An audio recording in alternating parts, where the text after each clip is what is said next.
you really ought to be doing that. And if you do, tell us how that goes, why you feel it's important to monitor that, or the activities that they're involved in with their friends. There's obviously social media accounts. Debbie, somebody sent us an email through Take Two the other day, just last week, mentioning that this, I don't know if you saw it, this young girl had a deal with her mom that every night at 10 o'clock she would text her mom and say, I'm okay. And the text didn't come through.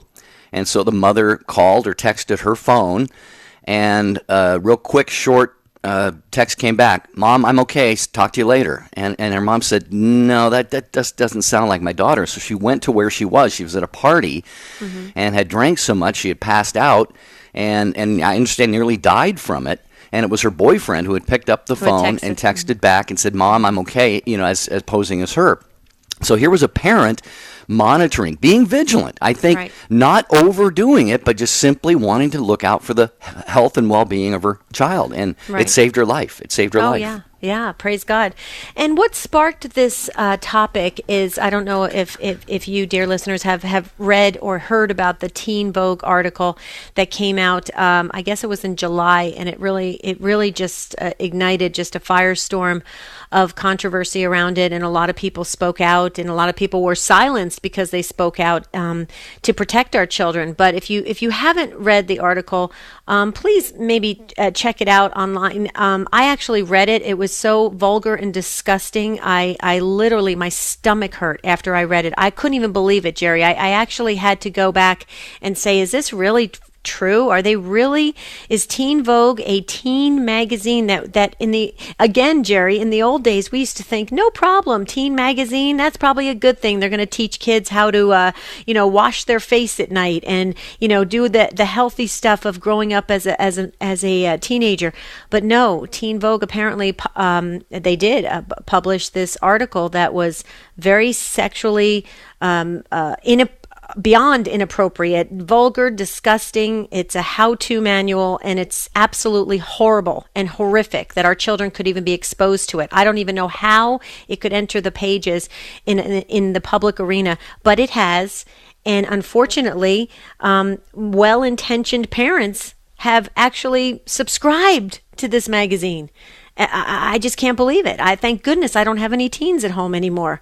And that's what sparked this is that, as parents, we do need to step it up quite a bit, Jerry, like you said, review the textbooks, have those exchanges with our children on how to have communication with us so that they're safe, checking everything they read, their email accounts, check, just being very vigilant. And that's what the reason why we're doing this show, and we hope that you participate and share with us your take on this. 1-800-585-9396. Well, we hear from many of you all the time with children, so we know that this is it's got to be on your mind and on your heart. And I remember you mentioned the good old days, Debbie, when you and I were growing up.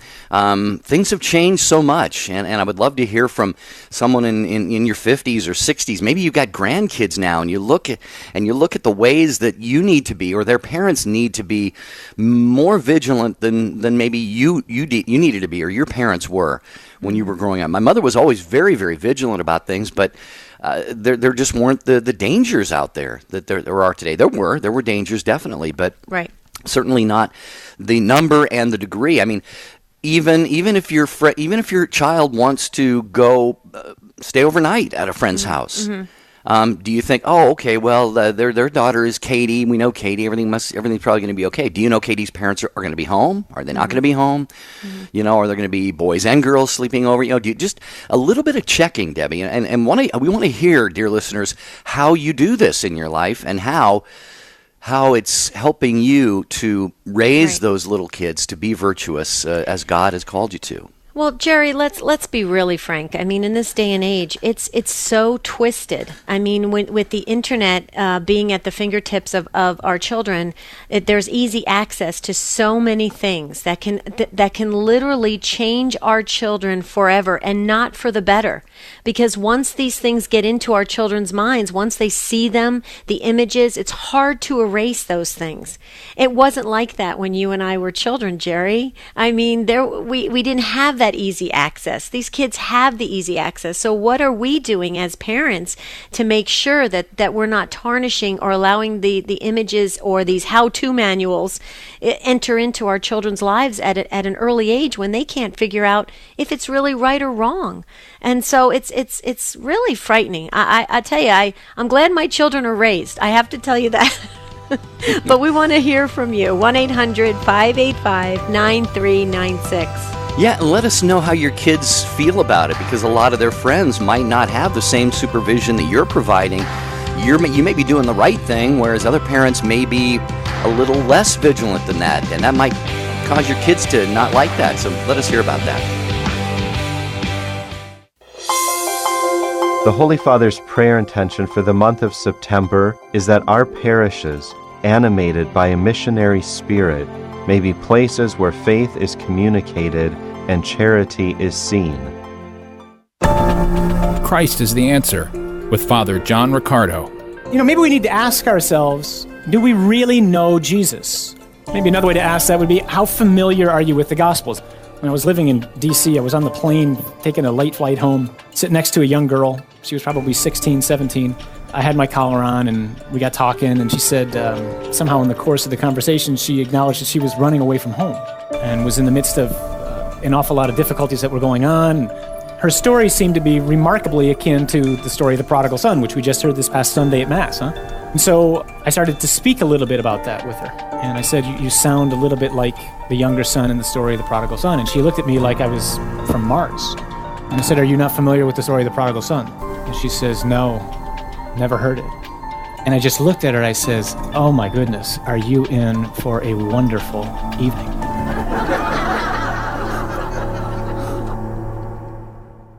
Anna Mitchell. I had this formative experience during one Sunday Mass in the Easter season in 7th grade. During the Gloria, I remember having this sense of being filled. If you can imagine what it must feel like to be a cup being filled with water, that's how it felt. It started at my feet and it moved up my body. And I've come to believe that that was the Holy Spirit. And I can really trace my zeal for the faith back to that moment. The Sunrise Morning Show, Monday through Friday at 6 a.m. Eastern on EWTN Radio. This is Bishop John Brungart of the Diocese of Dodge City. This is Colin Donovan, Vice President for Theology. This is Father Larry Richards, host of Open Line Thursday. Thanks for listening to EWTN Global Catholic Radio Network.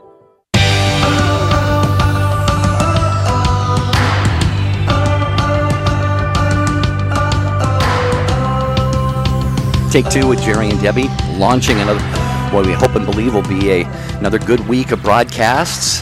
Jerry Usher with Debbie Georgiani and you, and your takes on this whole notion of paying close attention to who your kids hang out with, what they're learning in school, the activities they're involved in, where they're going, who they're participating in activities with. 1-800-585-9396. We know it's important to give them that elbow room to become independent. Really, if we don't do that, and the opposite could be true, Debbie, smothering parents can also, I think, do some damage to kids in not allowing them to have their freedom and so forth. But anyway, healthy balance. Yeah, so we got a lot of takes here to get to. We do, and Joan was up first. You get our First Up virtual award, Joan. I'm the one who invented that, Jerry. I just want to let you know. Joan, first up in Central New York, listening on Sirius XM 130. Hi, Joan. Welcome to Take Two with Jerry and Debbie. Hi, thank you. This is a great topic. Thank you. So tell us your take on it. Well, I think it's good to be a helicopter parent, and I guess it depends on how you define that. Like, I always looked over the assignments that my daughters had, who are now married and in their 20s, and I also gave like a reward system based on what their grades were, because I figured that was their job. And then I guess I hovered in the sense that I let them have people over to the house so I'd know who they were hanging out with. Especially giving food, like that way kids like to eat, and they'd all gather at my house, and I'd know who they were hanging around, and even always making sure that they could talk to me and that I was available, like on the night of proms and cotillions and stuff like that. I'd try to stay awake, and that way they'd come over to my house and I'll sleep there. just things like that, just kind of being available. And I definitely always look over their work when I could. You know, as they got older, it wasn't as important. But my son, who's in 7th grade now, I can go on the website and I can look at his assignments every night, and I do. And I know that if I see, go ahead. Is that because they have them online now? They do. They do. Yep. I nice just think, touch. I mean, it's not that I never trusted them. It's just that I remember learning that I'm the primary educator of my children. And even if I allow them to go to a public school or they all went to Catholic elementary school, I'm still responsible for what they're learning. And I still have to make sure, especially when it comes to the faith, that they're learning the faith correctly. So I always looked over things that would come home. Mm-hmm. And I don't think my daughters, went to college, grad school. They were fine, independent. I don't think it hurt them at all. Did they ever express that it was too much? No, they never did. Okay, see, then that's a healthy balance. Like I try to do things like make sure they had what they needed in their apartment. I tried to always, I guess, interfered, but in a positive way to make sure they had what they needed and that I was there for them if something was wrong. And now with my son, it's in a way it's a little different because he's a boy, but I don't plan on not paying attention, especially in this culture. I don't know what in the heck is going to come home from a public school now. Even the Catholic school, there were a few things last year that were kind of bad that I had to speak up about. Well, and Joan, right there is the key, and we hope and pray that, especially in a Catholic school, kids' young minds and hearts are going to be formed in virtue and love and charity and the faith and holiness and all of that. Unfortunately, that is not maybe 100% across the board the case, but like you mentioned, just simply what I'm hearing, Joan, from you, the phrase that comes to my mind is, kids, let's learn together. We're going to go to school together in a sense, and I just remember, Debbie, there are so many things right now that are being put into textbooks in schools that simply weren't there 5 years ago, 10 years, 20 years ago.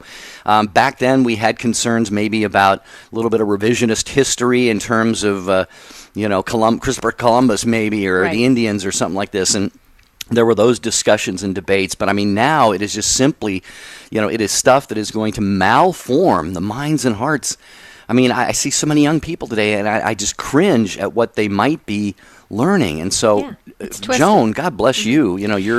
You're a great witness in this regard, I believe. Absolutely, Joan. I think you're awesome. Very fitting with your name of St. Joan of Arc. You're just you're definitely a fighter for your children, and I love that. And I do think it's a nice touch when public schools and Catholic schools put the different assignments and even different reading material online now. We didn't have that when my kids were growing up, but that's a great thing because you can check it, and your kids don't have to feel like you're thumbing through their books and their papers, and that's wonderful. But Joan, I wouldn't consider you a helicopter parent because I'm kind of in the same group you are, and I just think we were very in touch with what our kids were seeing and doing, and I think that's healthy. And it sounds like your daughters appreciated it, and I'm sure your son, when he gets to be an adult, is going to appreciate it even more so, because I think right now, especially, Jerry, you're absolutely correct that there is so much happening that we can't filter quick enough because it's so damaging. What do you think, Joan? Are we right on pace with you? Well, it's nice to hear, because I know a lot of other parents say things to me like, "Oh, well, so-and-so's grown up now." I'm like, "Yeah, they're like in 6th grade, so whatever." It's almost like they're telling me that I shouldn't be doing this, or that I had somebody actually tell me that the parents are not the primary educators of their children. It was a DRE at a parish in the area. And I said, wow, I don't know where you're getting that from, but that's in a papal document. That's in the role of the Christian family in the modern world. Right. I am the primary educator of my children, and I'm responsible for what they're learning. Even if I give it away to somebody else, I still have to know what they're teaching them. Good for you. Hopefully you educated that religious education director, because, sounds like they were a little off. Well, she did tell me that she had a theology. She told me she had a theology degree, and I didn't.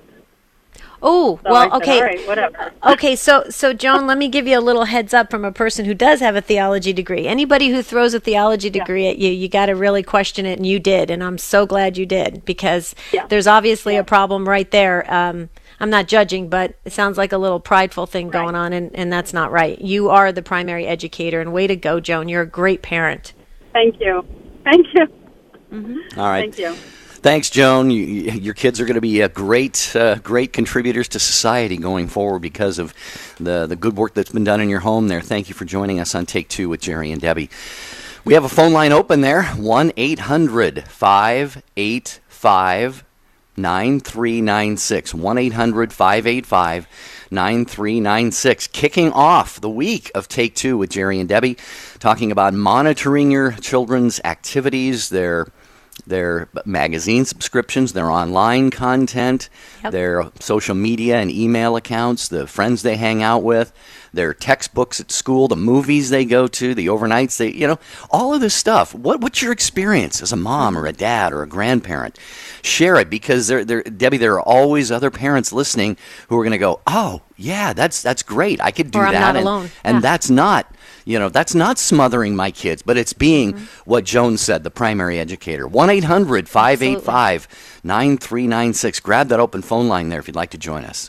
Speaking about monitoring email accounts, Jerry, we would love for our listeners to actually monitor Jerry and Debbie Facebook, about Facebook, not even email, just our Facebook account. So why don't you go and like it? If you can go and like Jerry and Debbie, it's Jerry ampersand Debbie, that squiggly little and sign between our names. Find it on Facebook, and please like us, because we have some really important retreat information we're going to be unveiling this week. So those of you that are on our email list, and you still can email us about the wonderful retreat that we're going to be taking in February in Cullman, Alabama, you can email us at take2 at EWTN.com. But please, everybody who's listening on the email list, we're sending out the information this week. I'm so excited, Jerry. It's really here.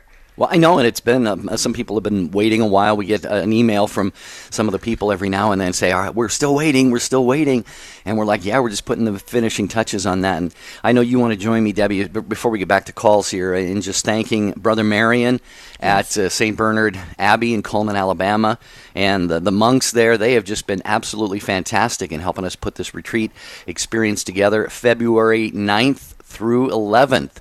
Cullman, Alabama, by the way, dear friends, is about, I'm not going to say a stone's throw away, because we don't want to throw rocks, but it's about what do you think, Debbie, about a 20-minute drive to Mother Angelica's final resting place in Hansville. That's right. And we'll be taking a field trip there on the Saturday of the retreat. We're very excited about that and we're going to be having a special, wonderful service that they're going to be preparing for us at the shrine. I'm just so excited about, and the grotto, the St. Maria Grotto. When I was there in Cullman and I walked the grotto grounds, I just felt a sense like I could live here forever. And I hope that all the retreat participants feel that way as well. So get ready. It's coming out this week. And Jerry, we're going to be actually physically in the same location this week, starting tomorrow for the next few days. Are we going to share a screen on Facebook Live, or are we going to go still have two separate screens? I don't know. Well, that'll be a secret. Oh, okay. Okay. But that's kind of fun to be in the same location. Sure. Yeah. Okay, so we're talking today about monitoring your children. Do you really, I'm sorry. It's called the Ave Maria Grotto. Thank you, Rich Jesse, our producer, who's right on top of things. I said St. Maria. I'm so sorry. Ave Maria Grotto at Cullman, Alabama. It's absolutely beautiful. But we're talking about monitoring your children today, and how are you participating in that as parents? Or are you just letting others kind of take that lead and kind of raising your kids in that way, which is not a good thing these days? So let's hear from Monica in San Antonio, Texas, listening on Guadalupe Radio Network. Hi, Monica. Welcome to Take Two with Jerry and Debbie. Hi, Jerry. Hi, Debbie. Hi. I wanted to just comment a bit on my husband and my decision on how we manage our boys and their internet and their cell phone usage. They are both teenagers now. One is a freshman and one is a seventh grader. And I recently added a monitor on my freshman's phone purely because I know that he recently opened up an Instagram and a Snapchat page, and I wanted to know what was coming in and what was coming out. We just enrolled him in a Catholic high school, college preparatory, and he's absolutely loving it. And I think that a lot like Joan, I think you are the primary teacher in your children's lives. And so if we can manage him being open to the world, but at the same time help to filter the certain things that are inappropriate and guide him in those right directions, then I think more power to all the parents. I don't necessarily think that we have all the answers, but at least we can kind of save some of their learning for when they're more mature and their brains are able to handle those things as adults. And so if I can keep my child's, I guess the word is naivety, intact for at least a little while longer before they go out into the world, then I think that we've done a good thing. Yes. You're right on that. All that you said was great, Monica, but right there at the end, you mentioned the naivete, the innocence, the purity that our young people have. Astonishingly, and I've got something quickly here. I know Debbie has something to say after a short pause here. Stay with us, Monica, for a minute, but I was seeing a news story the other day. It was one of the major network newscasts asking, was kindergarten too young to be teaching kids about the transgender issue?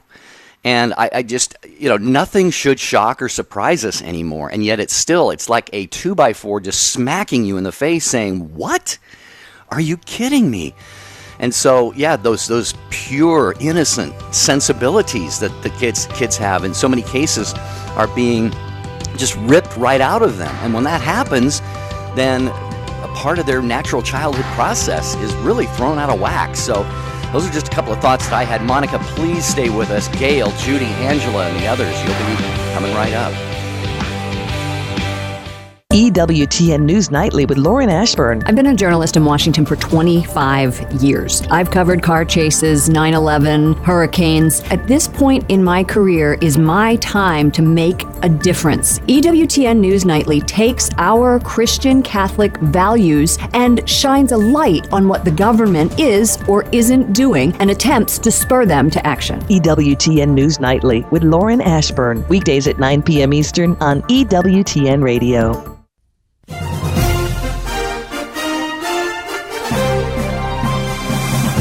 Hello, this is Father Scott Daniels of Priest for Life with a pro-life update. On this day in 2001, terrorists attacked our land in an event that we should never forget. We lament the loss of thousands of lives and the destruction of our buildings, yet earthquakes or tsunamis can also cause the same damage. What makes terrorism different? The evil of September the 11th was that some human beings had a blatant contempt for the right of other human beings to live. In our war against terrorism, the evil we fight is a reflection of the evil we do. The same contempt for human life is found in every abortion clinic. What moral difference does it make if a victim is 5 feet tall or 5 inches tall, or if the instrument of death is an airplane or surgical forceps? On this sad anniversary, let's resolve to defend all life. This is Father Scott Daniels on the EWTN Global Catholic Radio Network. Post your intentions on the prayer wall on Jerry and Debbie's website. To get there, just click on the bright yellow J&D logo at take2show.com. Jerry and Debbie personally reply to every prayer intention that's posted. Others will also offer you their prayer support. When there's something important you want prayers for, post it on the prayer wall on Jerry and Debbie's site. Visit take2show.com, click on the J&D logo today. EWTN. Live truth. Live Catholic.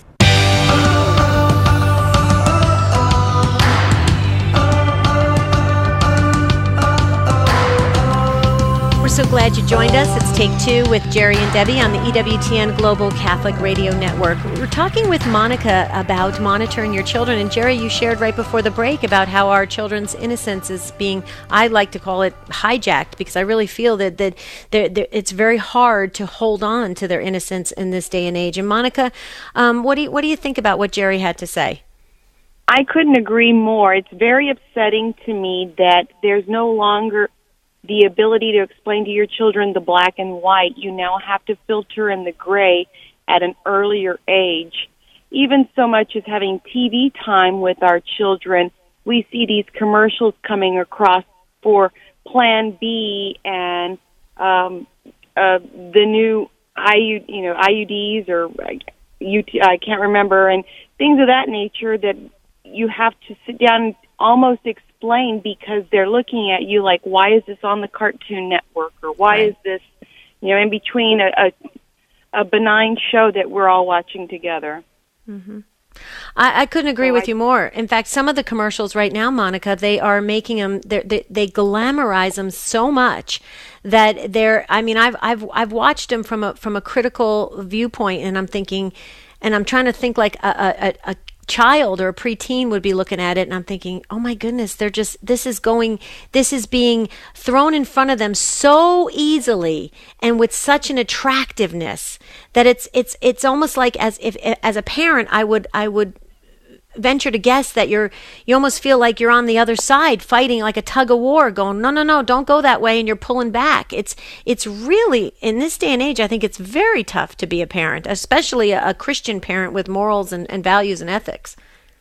I couldn't agree more. 100% right on target. It is very difficult, and I'm thankful that my parents and my in-laws gave us both the foundation to help us discern between what we want our children to know at this age. Mm-hmm.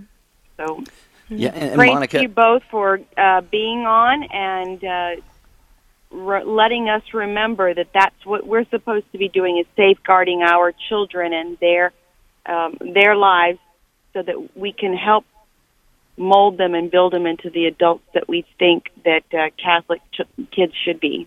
Amen. Amen, Monica. Thank you. And you and Joan, our first two callers, and I'm sure Gail and Judy and Angela will share very, very good stuff too. But it's been mentioned, Debbie, a couple times, parenting is difficult. It's difficult in any age, but in our age, there might be some special challenges that weren't there a generation or two or three ago.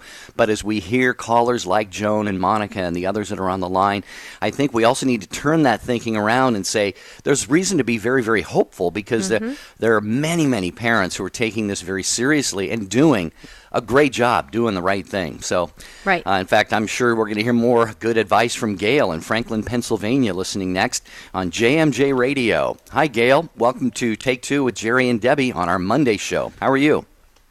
Hi, how are you? Good, Gail. How are you? Am I on radio? You are on live with Jerry and Debbie. Oh, my goodness. I need to turn this off. Gail, you're precious. I love it. Howdy. Howdy. Gail. So what's your take on this? I listen to you guys all the time. I just wanted to comment, and I think all these mothers should get a Congressional Medal of Honor before they leave the hospital. I mean, it's hell to raise a child in this day and age, and I can imagine doing it now. I'm a grandmother of 4. Oh, my goodness. What I wanted to say is, ultimately, you need to be the example for your children, regardless of what you teach them, because they're going to watch and do everything you do, ultimately. Did I lose you? Not at all. We're still no. here. And I think you're making a great point. Please continue on with us, Gail, because you're making I didn't mean to kill the room. Not at all. No, we're listening intently. Go ahead. My children have had struggles over the years. I had a daughter that come in and said her teacher told her she was stupid. I said, "Well, are you stupid?" No. Anyways, I'm getting off the path. That's all I had to say. Yeah. Well, and let me comment on what you said there, Gail, about the kids. Mm-hmm. Debbie, sorry, I'm hogging you today. I you're apologize. perfect. No, you're perfect. But I love to make this point, and I have made it many times on the show before. Far more than words, and we know this. This is just natural. I mean, we see this even in the animal world, let alone the world of human beings who have rationality and intellect and will and so forth. But it's by example. It's by watching, especially when they're young. Kids don't know words. They don't understand the alphabet and words and constructing sentences and all that until they're at whatever age. I don't know what age that is right now, but they know when they see mommy doing something, they go, well, that's the way that's supposed to be done because mommy's doing it. Debbie, you're the same thing with dad. So I think that point that Gail made is really critical to this conversation. I agree, Gail, very much. And what you and Jerry were saying, and yeah, it reminded me, Gail, as you were speaking. I remember I was a youth minister for many years, and I remember when it came out with the Angelina Jolie and Brad Pitt when they had gotten together, and Brad Pitt was still married to Jennifer Aniston, and everybody was following this story like crazy, thinking it was just so Hollywood romance, glamorous, and everything. And I remember sitting down with the teens, and I threw down in the middle of the circle. We were all sitting in a circle, and I threw down all the tabloid magazine covers that had Brad Pitt and Angelina Jolie on, and I threw them all down in the center. And I said, what do you guys think about this? And they all looked at me, and they got really quiet. You could have heard crickets in the room. And they said, well, what do you mean, Miss Deb? And I said, what do you think about this? You think this is Hollywood romance? You think this is great? What do you think this is? And I said, let's really look at this. And it took them only about 5 minutes, and these teens all came around to this idea. But this romance came out of it was not right. It was infidelity. It was adultery. It broke up another marriage. And they eventually got to that point where they saw the truth in it, not the glamour, not the romance, not the glitz and all that. And it was so beautiful to watch these teens. The truth just came up right from within them.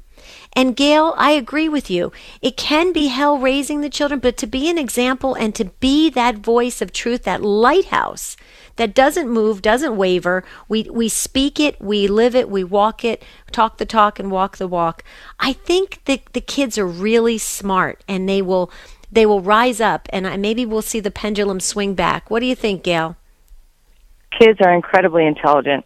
There's a wealth of knowledge there that is pure and untapped. Mm-hmm. If your child comes to you and says, I'm bored, Mom, you tell them, grab a book or grab a towel. I'll give you something to do. There you go. Kids Gail, are smart. bless your heart. Thank you for the call. And I agree, too. Kids are very, very intelligent. They may not be able to do complicated math equations, but they are at a point in life where they are not yet jaded. They are not yet, they're learning thirst. Their thirst for learning and knowledge and just and discovery. They want the truth. Yeah, it is so. It's at that all-time high point in life, and so they are easily going to learn and pick things up. Thank you, Gail, for that. Thank you, Gail. Angela, you'll be right after Judy, so don't go away. Angela, Judy is in Peoria, Illinois, listening on iHeartRadio. Judy, welcome aboard on Take Two with Jerry and Debbie. How are you today? Hi, I'm fine. How are you? Can you hear me okay? Great. Oh, awesome. Hey, so I'm going to try to be brief, but I have so many things in my mind right now. I am the mother of 3 boys who all struggled with alcohol and addiction. And I make it a ministry to help same situation. And when I look back, there are a couple things that I would have done differently that wasted a lot of time and it caused a lot of angst. And the biggest one is I needed to be more aligned with my husband, and we needed to present a united front. So if there are people that are undermining your authority, or like a grandparent that's enabling bad behavior of a child or encouraging them in secular ways, that's the biggest detractor, is you have to be a unified front, because kids, it's subliminal, but they polarize you against each other. It's one of the ways that they gain power if they're acting out. And then the second thing is this misunderstanding that because they live in your house, they have some type of privacy. You're at war for their souls. You've got to get rid of any guilt around inspecting managing or keeping track of them, even if no one else is doing it and you're the crazy parent, you got to go for it. You've got to keep track of what they're doing. And the third thing is technology. As savvy as we thought we were, our kids were one step ahead of us on technology. So you've got to pull out all the stops to make sure whatever they're seeing and whatever they're accessing, you have control of. And don't waste time paying attention to what other parents are doing.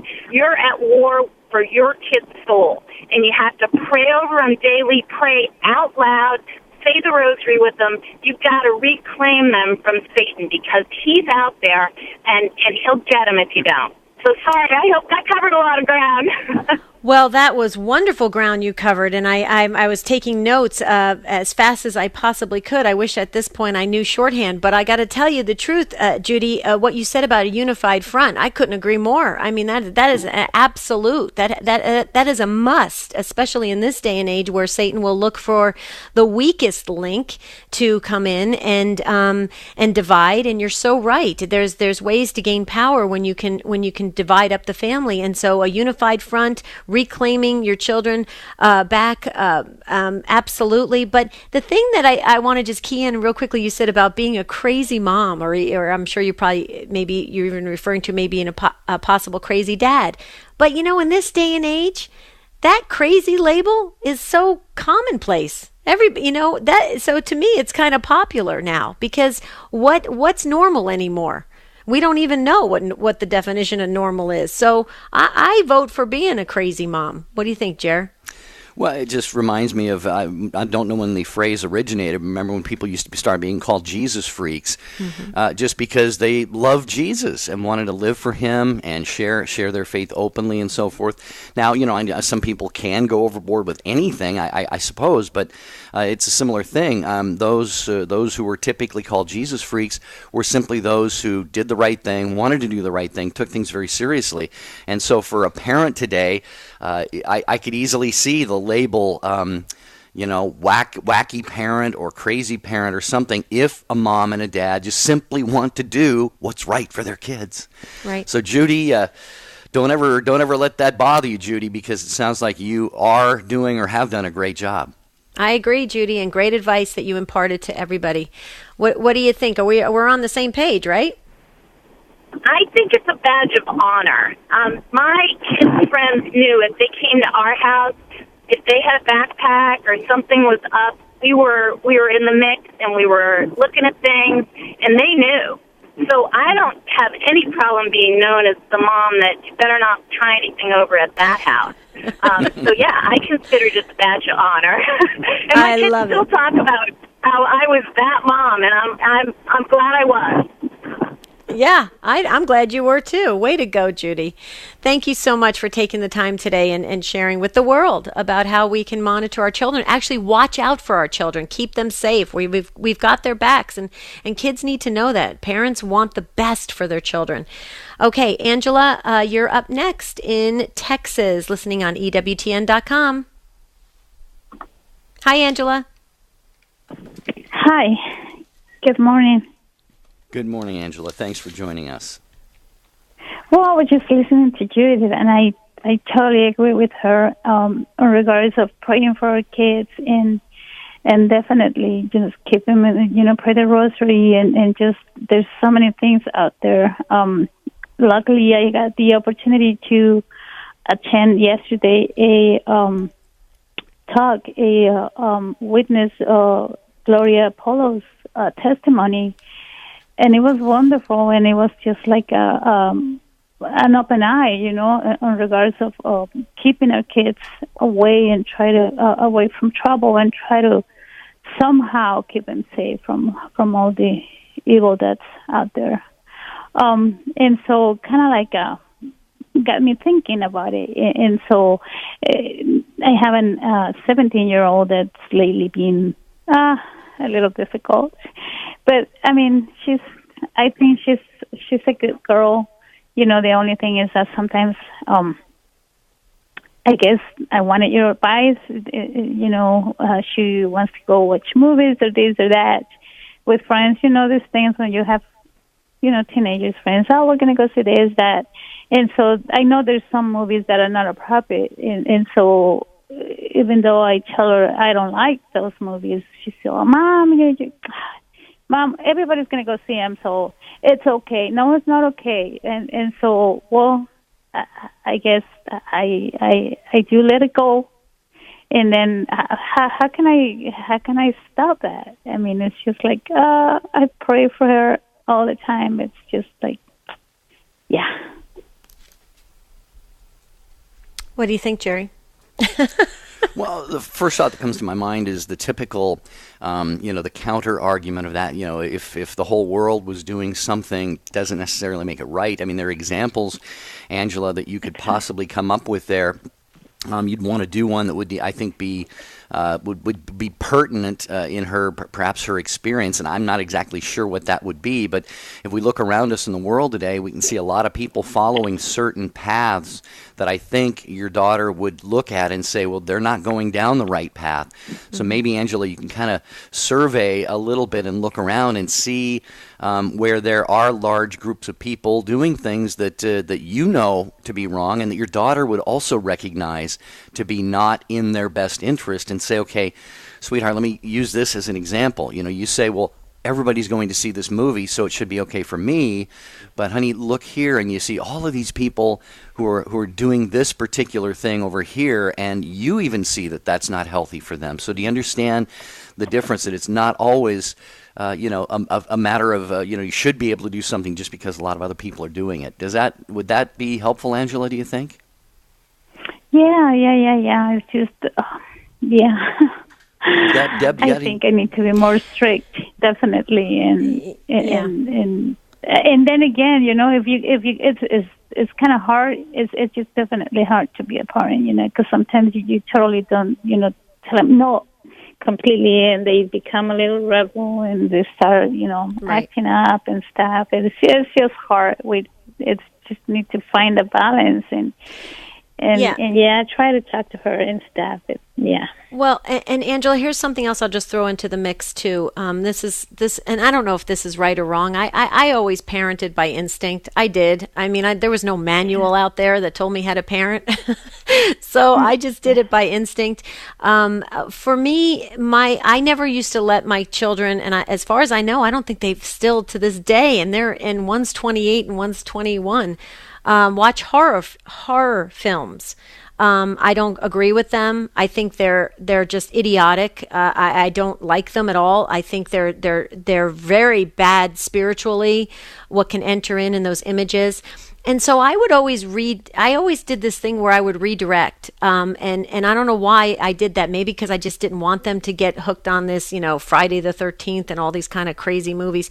And so when I had heard that the peer group, and you're right, peer groups, especially at 17 years old, it's high pressure. And I used to try to redirect, Angela. I don't know if that could help, but like if I knew they were going to see a scary movie around Halloween, I would say, you know what? That's too bad, because I was going to take all you guys here, and that's such a shame you're going there, because I was going to take you here, and I made it more enticing for them to come with me. And then before I knew it, I had a van full of young boys who were going to go see a horror film. They were coming with me, and now it did cost me a couple $100 wherever I ended up taking them, but I figure it was one more chance for them to have a different viewpoint, because sometimes these kids, they don't know what to do. There's not many options on the weekends, especially for 16, 17, 18-year-olds. And so what do? They go to the movies, or they go bowling, or they go ice skating, or whatever. There's not that many options, and so they get stuck kind of going with the stream of things. You got to kind of give them other options, I think, and maybe introduce other options, so that maybe somebody in the group will say, hey, let's not do that this weekend. Let's go do this. And it could be more beneficial for them. I'm sure you probably thought of that, Angela, but I just wanted to introduce that again. What do you think? Yeah. I love that idea. You're totally right. Absolutely. Thank you. But you're not alone. But you're not alone. You're not alone. 17's a hard age, but it sounds like you've set the foundation with your daughter, and prayers. Lots of prayers around your daughter. I used to pray the rosary all the time around my kids. Yep. Amen. I do too. All right. Amen. Thank you so much. Thanks, Angela. Bye. Take Two with Jerry and Debbie. All right, we're going to get to Catherine, probably be our last call. I just want to let everybody know you're listening right now. You can stay up to date with all the things EWTN, not just radio, but television as well. You can learn about the religious catalog if you're looking for a gift to buy somebody, back to school, marriage gift, confirmation, baptism. The EWTN religious catalog is available. Information, it's in Wings. So if you sign up for Wings, it's the weekly e-newsletter at EWTN.com, and that'll come right into your email inbox every single week, and you will never miss a thing. All the great stuff going on at EWTN. Very cool. Okay, as promised, our last caller today, Catherine in Detroit, Michigan, listening on Sirius XM 130.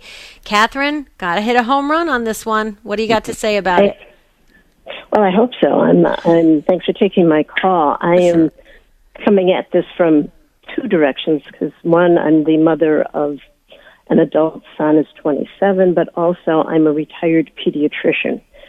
And so a couple of the things that, like you said, did by instinct and a little bit by knowledge was the fact of being the crazy mom, whoever said that earlier. But it starts very early of just managing your child's peer group. Because once they get into middle school, as a parent, they don't care what you think, which is horrid, but they don't care what you think. And so when my son was very young, he had one friend that just was not appropriate, so we sort of maneuvered into other friends. When he changed schools to middle school, I actually called the principal before it started and said, who are the parents that, we can maybe meet and he can meet. And so by doing that, it was easier for, as this other mother was saying, well, I want to go to see this movie and everybody's going. And I would say, well, did Mrs. X let, Joshua go? Oh, no. Well, then there you go. No, you can't go either. And it's really hard. He went to a Catholic regional high school and you don't know anybody. None of the parents that you knew before are there. And so, we're going to a party. Well, who are you going with? Person you don't know. So I went with him, much to his chagrin. And I said, I got to meet the parents. I got to know if they're going to be there the whole time. And if I don't like what I see, we are turning around and going home. And he stuck his lip out and said he wasn't going. And I said, great, let me put my pajamas back on. And when he saw that didn't work, we went there. And the mother there was like, oh, yeah, I do the same thing. So each time he knew that we were going to be right there on his case. His laptop was told that it was not his laptop, it was our laptop that we were letting him use, and that everything on it should be, there should be nothing on it that he wouldn't want us to see, or passwords, because if there was, we would erase the entire hard disk. And one day we found something and embarrassed the crap out of him, and he never did that one again. So between those things, I think that's about, but never give up. I've had a lot of parents of patients who would come in and go, oh, well, she's interested in boys, I'm going to put her on birth control. And you go like, no. You expect her to clean up her room. You expect her not to be having sex. This is an expectation. Don't give up. Because even though they're rolling their eyes and they're sighing and going, oh, you're a horrid person, right, they're listening and they actually care. So that would those would be my words. Catherine, I love it. What I'm hearing from you is just a real unwavering sense of consistency, and to have those guidelines. I love it. I loved everything you had to say. Catherine, I just also wanted to say thank you for being a pediatrician, and that was the field that you chose to serve all the young families. I loved my boy's pediatrician. In fact, if I could have his cell phone number and call him every week, I would have. But he wouldn't give it out to his patients. But Catherine, pediatricians, they're so necessary, and I just want to thank you for the work that you did. Jerry? Amen. Catherine, thank you. And all of the calls today. This week of Take Two with Jerry and Debbie off to another great start, and our prayers remain with all those victims and impacted during the original 9/11. It's another September 11th today, so our thoughts and prayers are with all of them. In fact, tomorrow's topic, Debbie, willful suffering. Dear friends, Have you ever asked God for suffering? Maybe, sometimes we're called to accept and embrace our suffering, but there are even sometimes we have a loved one we care so much about and are concerned about that we say, God, would you please allow me to suffer on behalf of that soul or for some other intention? We'll have a conversation about that tomorrow. That's going to be a strong, powerful show. Until tomorrow, have a beautiful and blessed day. We'll see you real soon.